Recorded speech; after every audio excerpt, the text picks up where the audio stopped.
ગુજરાતમાં વિધાનસભાના બજેટ સત્રના અંતિમ દિવસે ઐતિહાસિક 6 જેટલા બિલો રજૂ કરાશે. કેગનો રિપોર્ટ રજૂ કરવામાં આવે તેવી શક્યતા.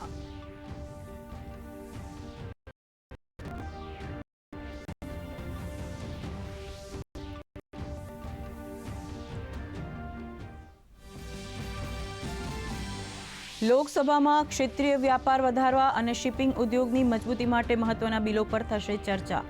રાજ્યસભામાં હિત સંરક્ષણ વિધેયક પણ પસાર થવાની આશા.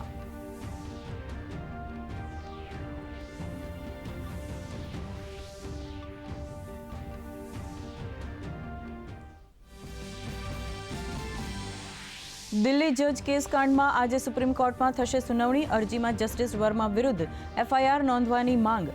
હોળીની રાત્રે ઘરમાં લાગેલી આગ દરમિયાન મળી આવ્યા હતા નોટોના બંડલ.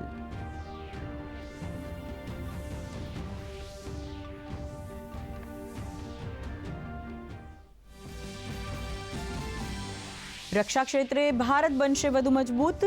સંરક્ષણ મંત્રાલયે નાગ મિસાઇલ સિસ્ટમ અને 5000 હલકા વાહનોની ખરીદી માટે 2500 કરોડના કરાર પર કર્યા હસ્તાક્ષર.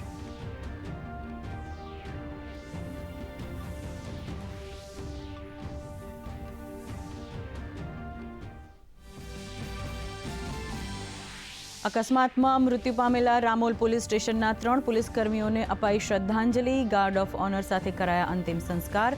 હરિયાણામાં પોલીસકર્મીઓની કારનો થયો હતો અકસ્માત.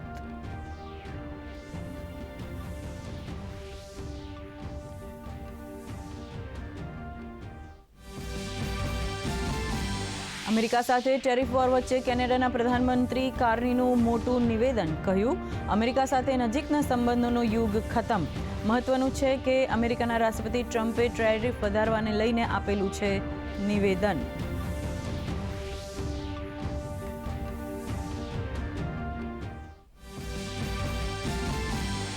એશિયન રેસલિંગ ચેમ્પિયનશિપના ફાઇનલમાં પહોંચી ભારતીય મહિલા પહેલવાન ઋતિકા હુડ્ડા.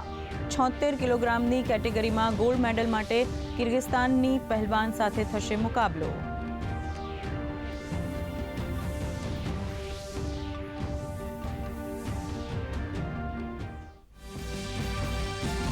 આજે ઇન્ડિયન પ્રીમિયર લીગ 2025ની 8મી મેચમાં ચેન્નઈ સુપર કિંગ્સ અને રોયલ ચેલેન્જર્સ બેંગલુરુ વચ્ચે મુકાબલો. ચેન્નઈના હોમ ગ્રાઉન્ડ એમએ ચિદમ્બરમ સ્ટેડિયમમાં રમાશે મેચ. આ સિઝનમાં બંને ટીમ વચ્ચે હશે આ બીજી મેચ.